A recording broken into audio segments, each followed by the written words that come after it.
All right, well, we'll go ahead and get started. Thank you so much, everyone, for being here today. Welcome to this Polls 2020 Reflections and Predictions panel, sponsored by the Michigan Political Science Association Conference. And we're delighted that you have joined us for this panel. My name is Marty Jordan, and I'm an assistant professor in the Department of Political Science at Michigan State University, and I'm moderator for this panel. I'm going to introduce all of our distinguished panelists very shortly, but first just wanted to let everyone know that this panel is going to be recorded so that others can watch it or use it at a later date. In addition, I prepared some questions for the panelists, but toward the end, I'm hoping to be able to open it up to all of you audience members and allow you to ask your questions. You can do so either by posting it in the chat box or turning on your microphone and asking. For now, I'm going to ask you to turn off your mic or keep off your mics just to try to cut down on the background noise. I don't hear anything right now, which is great, but I know that there's a thunderstorm passing through mid-Michigan, so just be aware of that. But I'm incredibly excited to welcome our three distinguished experts on polling in the state of Michigan today. In alphabetical order, we have Matt Grossman, a professor at Michigan State University in the Department of Political Science, as well as the director of the Institute for Public Policy and Social Research at MSU. He's joining us, and as director of MIPSA, Matt oversees their quarterly State of the State survey, which polls Michiganders on a whole host of issues, including the presidential and Senate races, as well as opinions of governors and other elected officials. In addition to that role, Matt is a prolific scholar on political parties, interest groups, and other American politics topics. He also hosts a regular podcast entitled The Science of Politics. You have to check that out. And he's a regular contributor to 538, New York Times, and Washington Post op-eds. We also welcome Steve Mitchell. Steve has been chairman of Mitchell Research and Communications Incorporated since its founding back in 1985.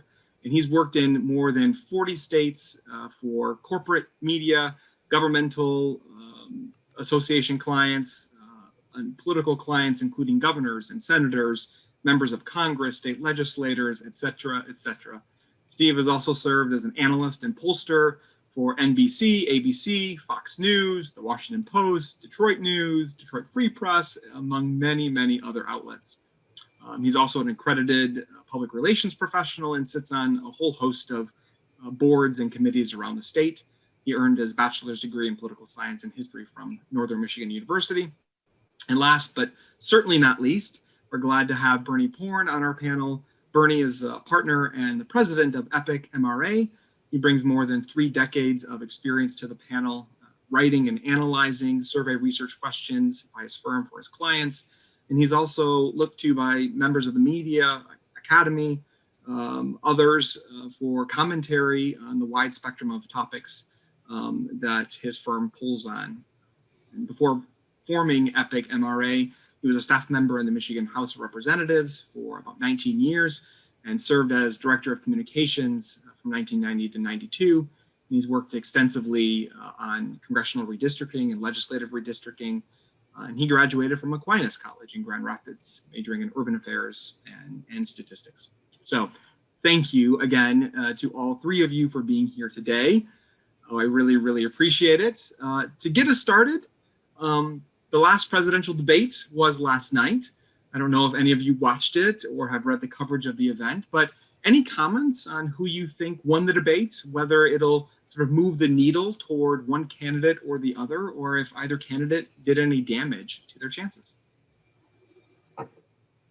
Well, shall I pipe in first? I thought it was overall probably fairly evenly matched, although polling that has been done after the debate would suggest that most of those who have polled have shown that Joe Biden came out on top by anywhere from 10 to 15 points. And I think I've seen about a half a dozen polls that have been conducted. So the polling, I would probably suggest, is more accurate than my generalized impression. At least Donald Trump didn't interrupt. That may have had something to do with the mute function on the moderator's desk, but he did not act like he did before. If I could respond, I think normally in most cases, if there's a tie or if one candidate does a little bit better, if it's the challenger, then that's a win for the challenger. I think in the debate last night, what Trump had to show his voters or undecided voters was that he could go through an entire debate and not seem crazy. And I think he did that last night. I think he was able to finally, at the end, despite all the taped evidence to the contrary that Joe Biden never said he was against fracking, he brought out Biden on that issue of oil and gas. And I think that was important. But afterwards, I watched a focus group that Frank Luntz did, and he put it up on YouTube after the fact. And I watched it after the last debate, and I think he felt he had a couple of ringers in there that really were not undecided as they claimed to be. Having conducted a lot of focus groups, I think that this group was undecided going in. There was one guy that I think probably seemed to be a little pro-Trump. The rest seemed to be really, concerned about their choice and really wondering who they're going to vote for. But at the end of that focus group of those undecided voters, all 15 said that they were going to vote for Trump based on that. And I think I was talking to a woman I know who is sort of I always call this person up because she's my one person data point of one. She voted for Clinton once. She voted for Obama once, which means she voted against Clinton once and voted against Obama once. And she had been trying to make up her mind and just couldn't pull the trigger for Trump, and she pulled the trigger for Trump today. So despite the fact that the polls are showing what they're showing, I think in terms of undecided voters, I think Trump helped himself enormously last night. Now, we'll have to wait a couple of days to see if polls begin to close in some of these states, including Michigan. But at the end of the day, I think Trump helped himself a great deal by simply not coming off as crazy. Well, there have been three polls that I've seen, instant polls. They've all been about 52 to 40, saying that Biden won, which is not that far from the horse race. So is suggestive that people think their own candidate won. They didn't show many changes to favorability. What's interesting is that they're still continuing to show some differences on issues. Trump still is seen as doing better on the economy. Biden is still seen as doing much better on COVID. So you have people willing to kind of give each candidate something, at least some people in the middle. But the other thing is at the point that we have a candidate that's ahead by 8 or 9 nationally, that means, and most people decided, that means that the undecided voters that are left are really lean Republican voters, people who voted Republican in the past. So even if you get a real representative sample of undecided voters together, at this point, it's going to be mostly people who supported Trump last time. And so we'd expect, based on previous support, that they'd be leaning that way again. Well, great. With just a couple of weeks away from Election Day, I know, Matt, that MIPSA has its State of the State survey right now in the field. Steve, you had a poll from earlier this week that put Biden ahead by 10 points, I think. Bernie, you also had a poll in the field that put Biden ahead by 10 points or so. And you actually just, I think, told me before that you had one that came out today that sort of also showed Biden ahead by that or so. Could you talk a little bit about the polls, how reflective you think that they are of reality in Michigan with regard to the presidential race? Anything that we should be concerned about as far as an October surprise? Any last revelation that could alter those polls and the home stretch here? You want to start, Steve? No, you've got one out today. Go ahead, Bernie. Our numbers today are identical to our previous poll, and I do mean identical. It was 48 to 39%, a 9-point lead, and our previous poll in the presidential was 48 to 39%. Actually, the partisanship increased slightly as 46% Dem, at 41% Republican, with lesser numbers that were independent. In the U.S. Senate race, it was a 6-point lead, 45 to 39%.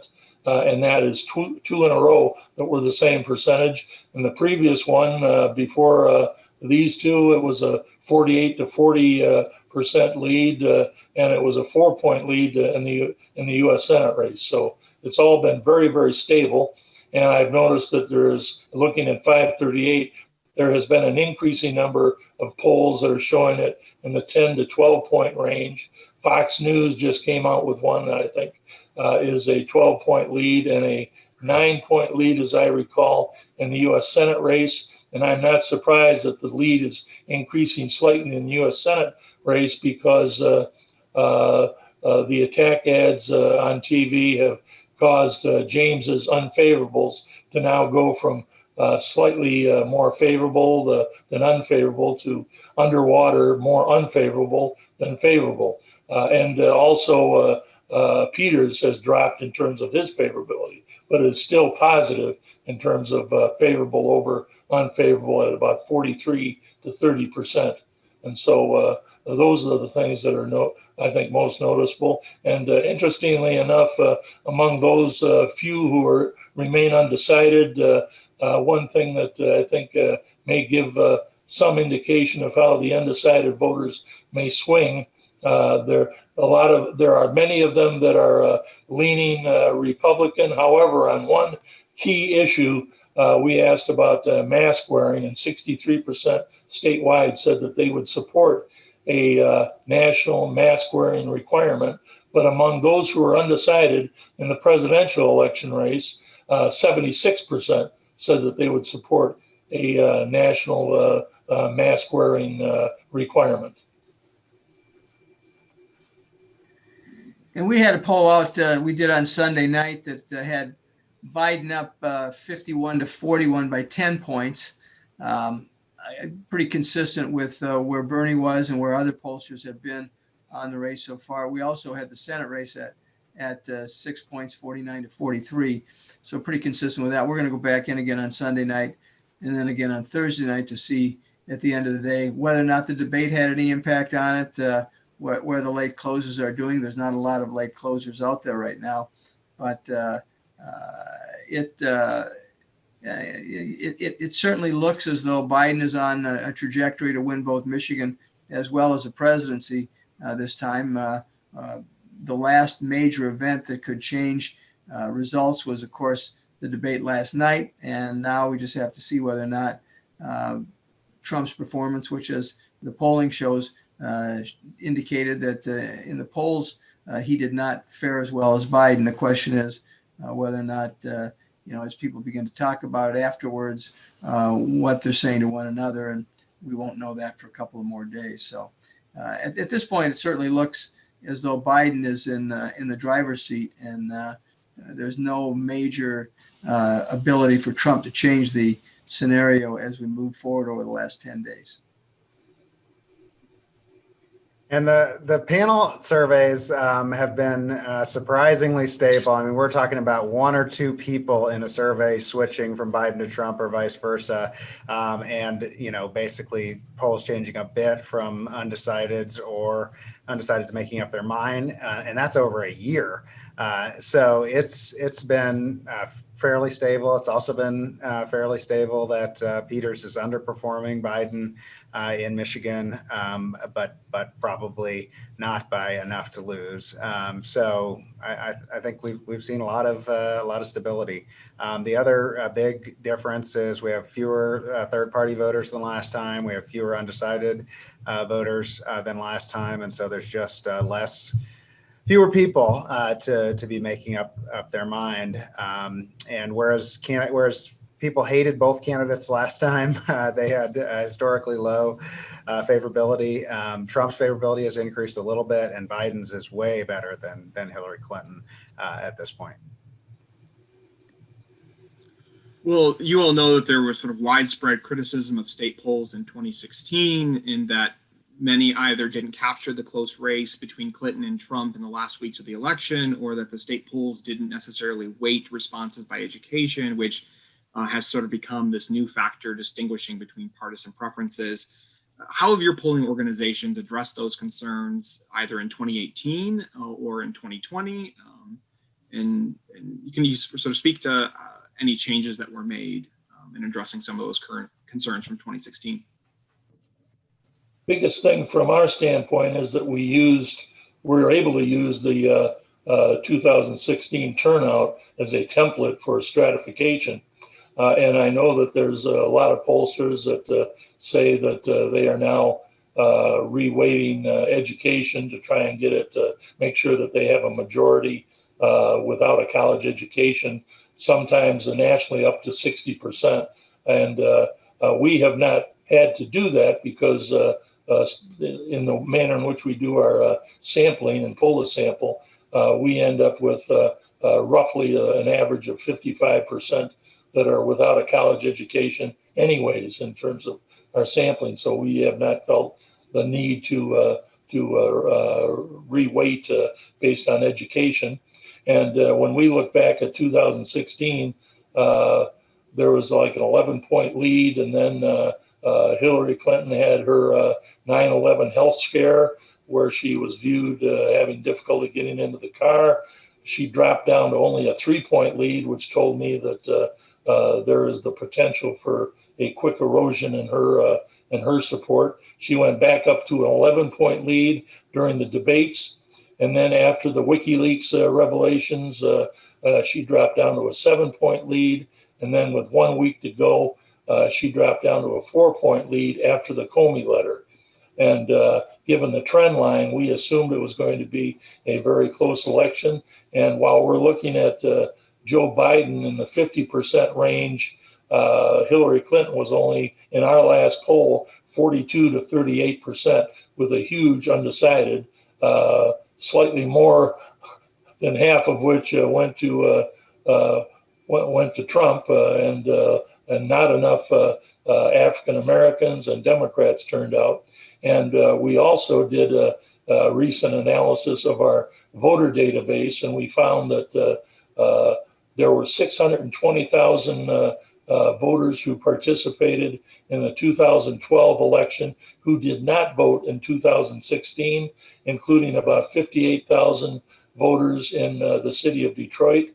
But conversely, you had about 680,000 voters who were relatively new voters who did not vote in 2012, who were mostly Trump voters, new voters, and they were in the rural areas, whereas the 620,000 were mostly located in Southeast Michigan.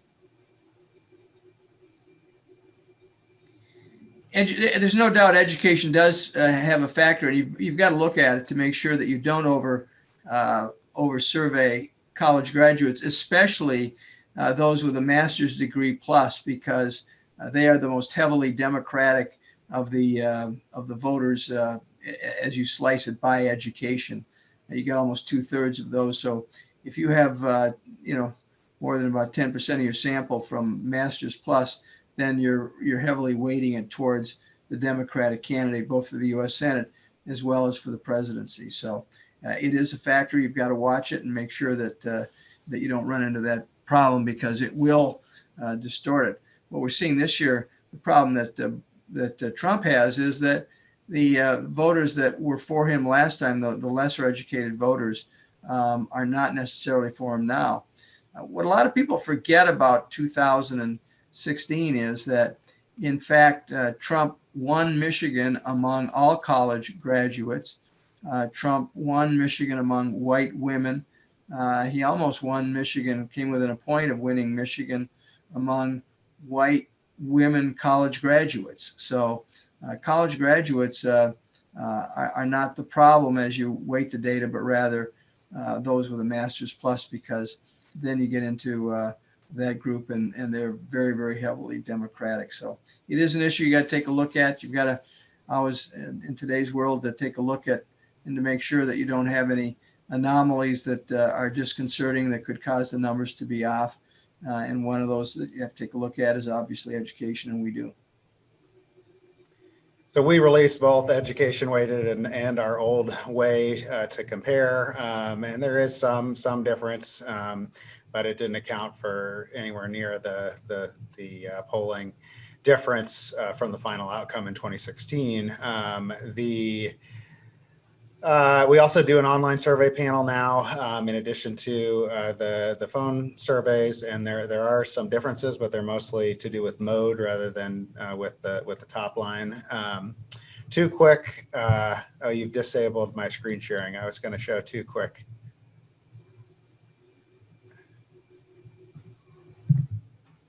I don't know if I'm able to show two quick slides. Anyway. Okay. Sorry, I just made you co-host, so you should be able to do it now. All right, so just two quick slides. So this is 2018 surveys and actual results in two-party races across the country, and the polls were very good in 2018. The average bias or difference between the outcome and the polls was 2.5 points, and they really didn't have any net bias, just barely towards Democrats. So they were quite good overall. So that's the good news. Here's the bad news. The errors in 2016 were associated with the errors in 2018.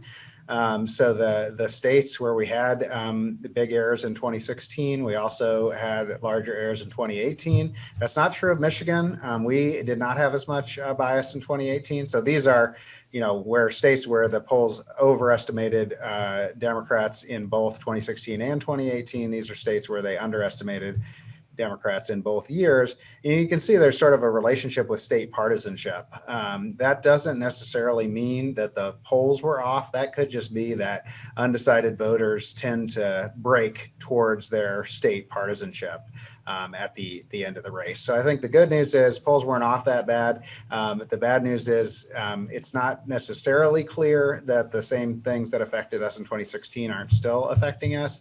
But if they are, it's more likely to be in places where, say, there's a Republican state that's looking like it's moving Democratic this year. You might discount that a little bit based on the results in the last two times that it might go back more to norm by the end.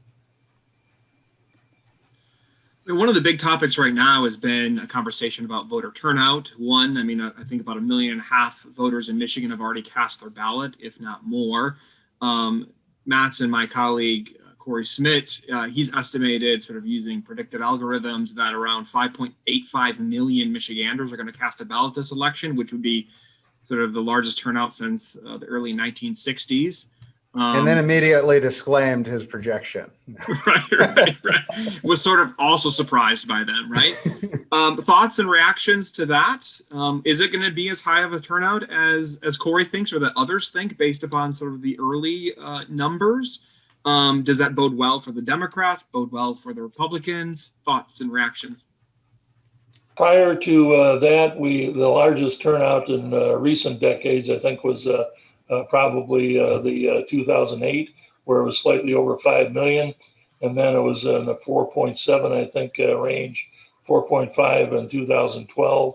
And our estimates based on our polling, we're looking at like 5.5 million, and possibly up to 6 million, somewhere in that range. And so that number sounds very reasonable to me. One thing that is important, in our previous poll, we had 28% saying that they had already voted by absentee ballot. I think Steve had, in his last poll, 33% saying they had voted by absentee ballot. And our poll that we just finished was, I think, 37% saying they had voted by absentee ballot. So all of that's very consistent. And among those that are voting absentee, overwhelmingly, it is they are voting for Biden, and they are Democrats. And that is largely because Democrats are much more fearful of COVID-19 than are Republicans or independents. And that also fits in with something like the mask wearing. You have literally almost 100% of Democrats saying they always wear masks and all but 12% of independents saying that they always wear a mask. And among Republicans, you have 28% of Trump voters and Republicans saying that they don't wear masks, and that includes about 32% of Republican men. And so that is kind of an indication of where things stand. And again, on election night, when the numbers are coming in, it is very likely that Donald Trump will be leading, but that's not the rest of the story. When the absentee ballots are counted, that will be when you know who will have won. Do not be surprised if Donald Trump declares himself the victor on election night, because he is likely to be winning. But Trump supporters should not be overconfident. And likewise, Biden supporters should not feel too down in the dumps or suicidal based on the numbers coming in on election night, because it's going to be a couple days. You know, I talked to somebody from the Republican Party today, and they said that, and our data shows the same thing, obviously, that the Democrats are voting first, that the high percentage of those who are already voting are voting, almost 2-to-1 for Joe Biden, and you're absolutely right. I mean, people who look at the early results are going to be thinking this is going to be a huge victory for Donald Trump, because Trump is doing much better among those people who will be voting on election day, as opposed to those who have cast an early ballot or an absentee ballot. But this spokesperson for the Republican Party who indicated to me that they were looking at it and they felt that the Democrats, as well as they're doing right now, are not meeting their markers in terms of getting the vote out that they need to ultimately, if not take the presidency, that it benefits John James. So we'll see. I have not looked into the data that granularly yet, so I don't know. I think we're going to see a very large turnout, and the larger the turnout, normally the more that benefits Democratic voters. The Democratic voters, if you look back historically, if there were generally about 1 million voters who voted in presidential years that did not vote in gubernatorial years. And of those 1 million voters who voted in presidential campaigns that did not vote in gubernatorial races, 70% of them were Democrats, which is why Republicans would do well in gubernatorial years and the Democrats would do much better in presidential years. So again, going back to that idea that the larger the turnout, the better it is for Democrats. So the more votes are going to be cast this year, the more likely it is that it's going to benefit Joe Biden, not Donald Trump. Nationally, 538 is projecting a turnout of 154 million people, which would be 65% of the voting eligible population, which would be huge. The most in a century by that metric. And so we really haven't seen an election like this and what it could mean. I don't think people should draw too many inferences from the early vote. It's overwhelmingly people who would have voted anyway. And as Steve said, it's not clear that there's a whole lot of people, say young people or people who didn't vote in 2018, who are using the early vote so far. Does that mean, though, that potentially if you have a lot of people voting early, then sort of the time that there'll be more space at the polls for people that have never voted before, sort of who are occasional voters, that it makes it a little bit easier for them and thus will further increase turnout? You would think they'll be able to more gracefully socially distance on election day. So 2 weeks away, what's your predictions? I know Bernie sort of mentioned it there, but are we going to have a decisive winner? Is it going to be sort of a more protracted contest that'll end up in the courts? Sort of what are your predictions based upon the evidence that you've seen and what you know now? I will say that it will be Biden winning the presidency and winning Michigan by probably a 7-8% range, and the Peters James race will be closer. I'm thinking about 5 points probably, a Peters win over James. And there will be states where Biden will make it close, potentially challenging Trump in Ohio and Georgia and Iowa, possibly. Another thing is there's polling. I just saw, I think, a Yob poll suggesting that Meyer might be in trouble in the 3rd district. If that is happening, well, then I think you could see the potential of a Biden coattail effect that could influence not only a couple of congressional districts, but also the state House of Representatives. Yeah, I would agree with that. I think that at the end of the day, Biden's going to win Michigan. Looks like he's going to win the presidency. I want to take a look at what I see on Sunday night to see if the debate had any impact at all on what happened. I think the Peters race is going to be closer. I think obviously it has been closer throughout this campaign. Both sides just spending an enormous amount of money beating each other up on the airwaves. You can't turn on the TV and see it without seeing either a Peters ad or a John James ad. So I think that race will be close. It was closer last time.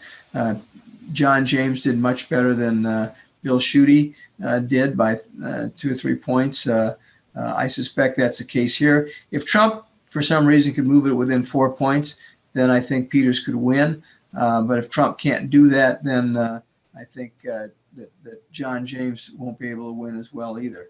Certainly looks like Trump is going to lose the presidency this time, which will make it an interesting scenario as to whether or not we're going to see a Trump 2024 campaign coming out. And I think nationally, the big question is, will the Republicans continue to control the Senate? No doubt in my mind that if the Democrats take over the Senate, I think that the Republicans who are saying they will pack the court, as well as probably admit Puerto Rico and the District of Columbia into statehood if they control all 3. I think that's likely to happen. Again, you can never predict the future very accurately sometimes. Certainly nobody would have thought back in 2016 that Donald Trump would win. You are seeing a tightening in some of these states where the Republicans could lose control of the Senate. Ernst in Iowa is doing much better. Tillis in North Carolina is doing much better. And in fact, they could pull those out. You've got one poll up in Minnesota showing the Democratic incumbent within 1 point still ahead, but only by 1 point up there. The Republicans might steal a seat up in Minnesota. As it is right now in the U.S. Senate, when you take a look at what we have, we've got essentially the Republicans got 53 seats. They're going to win Alabama, so that takes them to 54. But then you start subtracting Cory Gardner in Colorado, probably Susan Collins in Maine. If Ernst goes and if Tillis goes, then Kamala Harris will cast a deciding vote and organize the Senate for the Democrats. So these Senate races are going to be very, very important, and it's going to really determine what the next 2 years are going to look like, or the next 4 years. So it's going to be an exciting year, as all presidential years are. Everybody else says that every election is the most important election in history. So I will make that statement that this is going to be the most important election in history until the next most important. when we have the most important election in American history. I would also predict Biden and Peters. I think some of the House races might come back. If people perceive a clear Biden victory, then I think more Republican voters will come home in those House races. You can predict against us. I should promote Eric Yinke's electionmadness.org. If you go, you can pick on 31 races and try to beat us and compete against 3,000 students to predict the outcomes of an election this year. And then since Steve is predicting ahead to 4 years, I'll just tell you 2 years from now, there's a very strong pattern that Michigan goes against the winner of the presidency in midterm elections. 2018 isn't on here, but it followed the same pattern. So whoever wins the presidential election is immediately favored to lose ground in the following midterm election, and it's a very long-running pattern in Michigan. As a matter of fact, I've been telling that to some of my friends that Gretchen Whitmer has been working very hard against Donald Trump. Better be careful what she wishes for. Even though she just showed she raised $5 million, she's going to need it especially if the Democrats control everything. What we found is when either the Democrats or Republicans control everything, power corrupts and absolute power corrupts absolutely, and they do things that really piss off the other side and piss off the voters. And so then they put themselves in real jeopardy.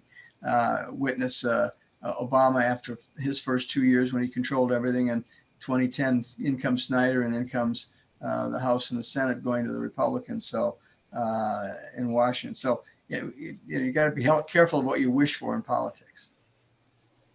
Well, or the pendulum, right?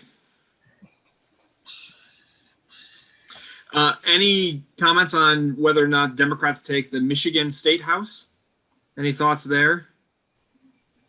Well, as I remember in 1984, and for the 19 years I worked in the State House, there are times when no matter what we did in terms of raising money or running campaigns for State House Democratic candidates, if you are facing a wave election, the base can be such that you can't win enough independent voters at that level to survive. And I'm thinking of 1984 when Walter Mondale said at the convention, I'm going to raise your taxes, so is Ronald Reagan. He won't tell you, and I just did. I said at that time, well, there goes Macomb County, and sure enough, there went Macomb County. And I think that I saw an article this morning saying that this election could be similar to 1980 in many respects in terms of the number of Senate candidates that could win. I think Charlie Cook was saying that, but it's not going to be 12 seats as it was back in 1980 on the Republican side, maybe closer to maybe 6 that he was talking about. So if in fact what we're seeing in the 3rd congressional district is anything close to the truth, why maybe you will see an impact on the State House races where they will pick up the numbers needed to win the majority, but there's still a Republican majority in the state Senate that can control at least a part of the decision-making process. All right. Well, let's go ahead and open it up to others for any questions that they may have. Feel free to put those in the chat box or to turn off your mic and volunteer a question.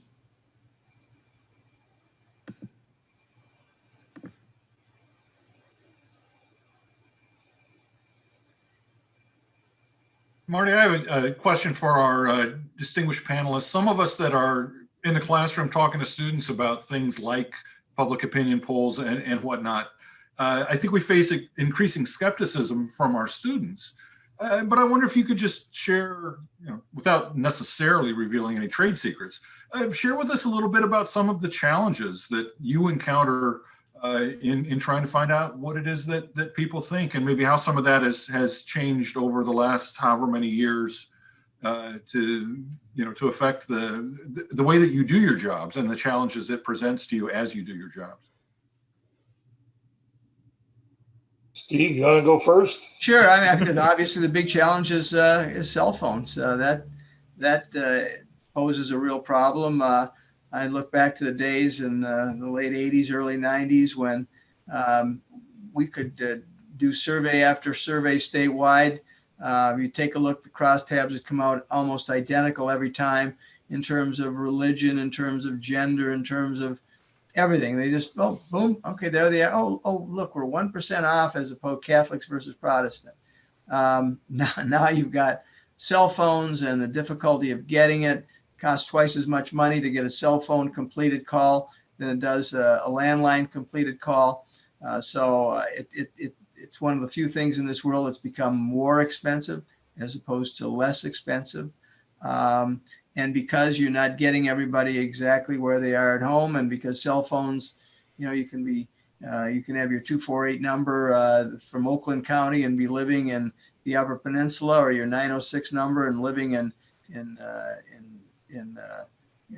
West Michigan. So you have to be very specific on who you're polling and where they live. So, I mean, the biggest problem, the biggest difficulty is that. And then people don't want to answer their phones because that's all they do is get inundated by folks like us who want to gauge their opinions. Although I have found that as a result of the pandemic, that more people are responding than they were a couple of years ago or 4 years ago, because they're just so damn lonely sitting at home. Oh, a pollster, yay! I can talk to somebody. I have a voice I can listen to here. So I don't know, Bernie, if you found that in terms of getting a higher response rate than we were getting a couple of years ago, but that's certainly been the case from what we've seen. I would agree that they're lonely folks at home are more willing to talk, especially on some of the long-winded surveys that I tend to write that take like 15, 18 minutes. But you're right. So you have to have cell phones, and on our statewide now, we include 50% cell phones. And the other thing is you have to be careful in terms of waiting, or not waiting, but screening, pulling the sample and screening for the type of election, because we do a lot of polling for school districts and lower turnout elections. And so you need to do screening to get at the folks that are likely to turn out in a May election or whatever the election is that you've got a bond proposal up.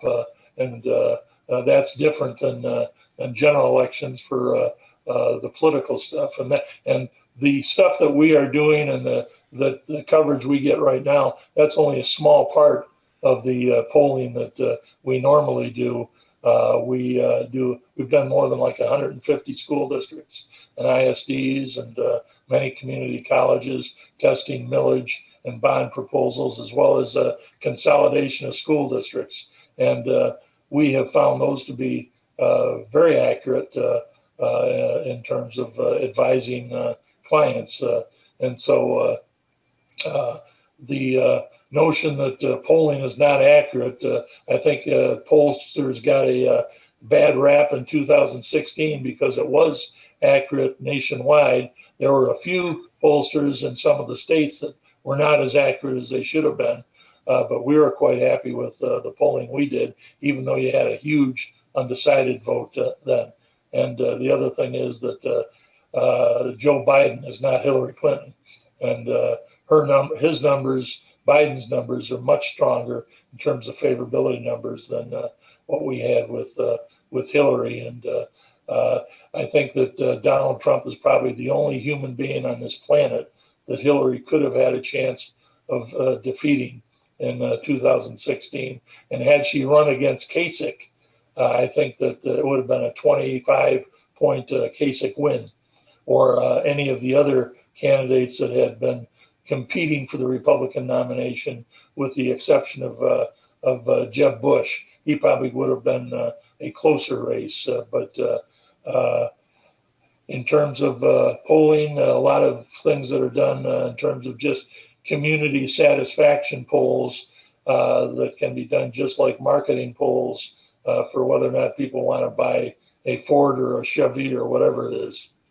So I hope that helps to answer your students' questions.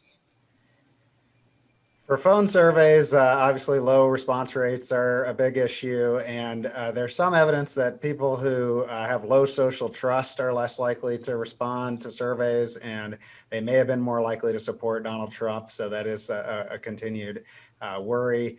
For online surveys, I'm worried about the panel effects. A lot of these surveys are re-interviewing the same people over and over, and they're likely to develop opinions as a result of being regularly part of these panel surveys.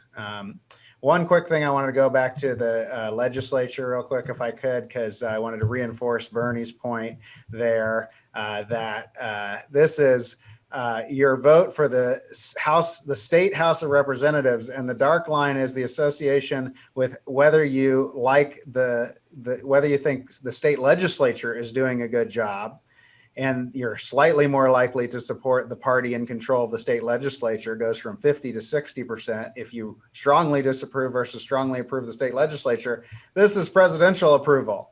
If you strongly approve of Donald Trump, your likelihood of voting for the Republican candidate for state House of Representatives is 80% versus 20% if you strongly disapprove. So even these state legislative candidates just really can't get beyond the overall partisan makeup.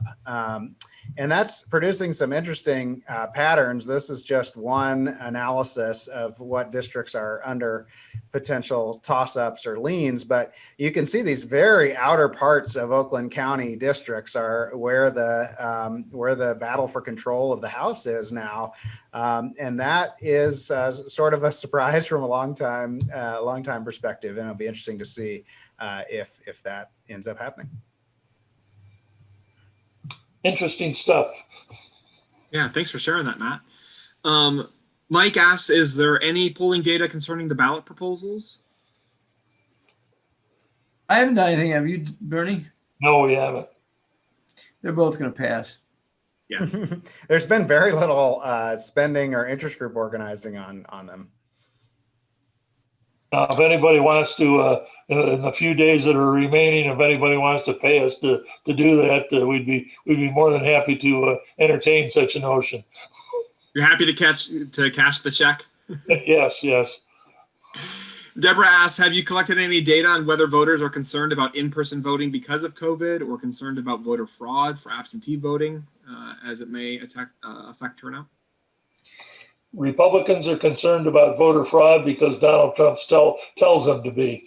And in-person voting, Democrats and independents are concerned about that because they're afraid of catching COVID-19. And 67% are worried about catching COVID-19. And most of that is the highest numbers are among Democrats. And that's why they are following through and voting mostly by absentee ballot, so they don't have to potentially become infected by too close of a contact with others. Any other questions for our amazing panelists?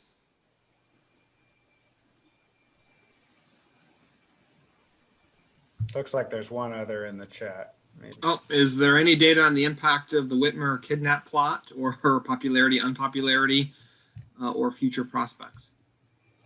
We have done an extremely large amount of testing on Whitmer, and her job rating has been in the just overall job rating has been in the high 50s.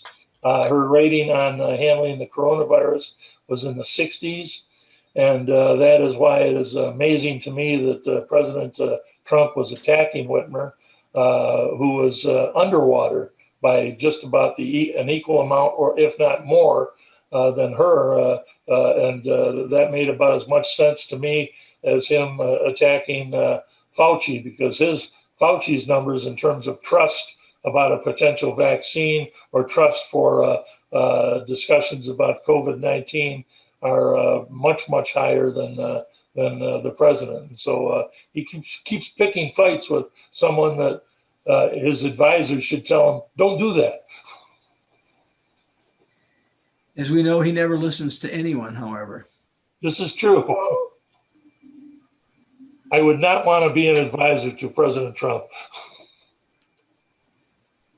No. We do find that we ask an excellent, good, fair, or poor question, and so we continually find that the governor does not have as strong opinions, nearly as strong as the president. Everyone either hates or loves the president, but that's not true of the governor.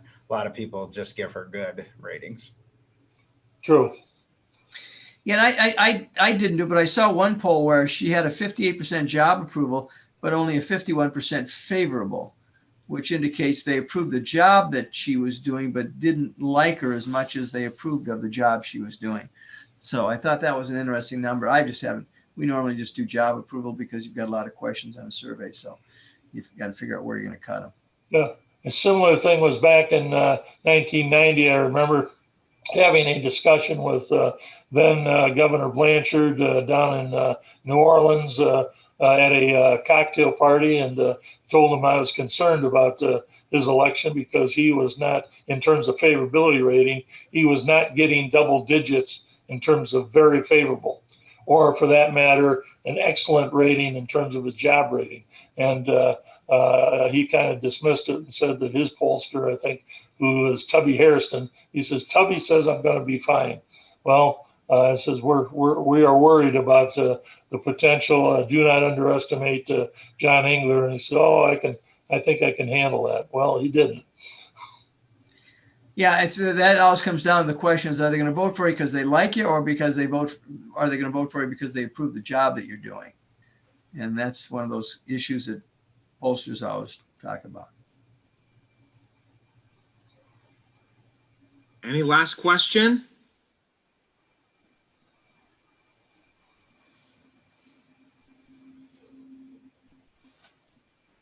All right, well, join me in thanking our panelists. Again, we really appreciate the time you spent with us today.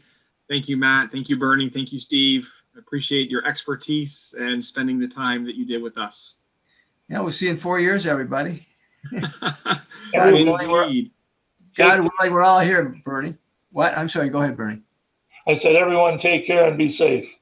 That's right. You don't have to wait for 4 years. We'll have a post-election panel through the Michigan Political Leadership Program, the Michigan Political History Society. I think we're all on it. So come back and tell us how wrong we were.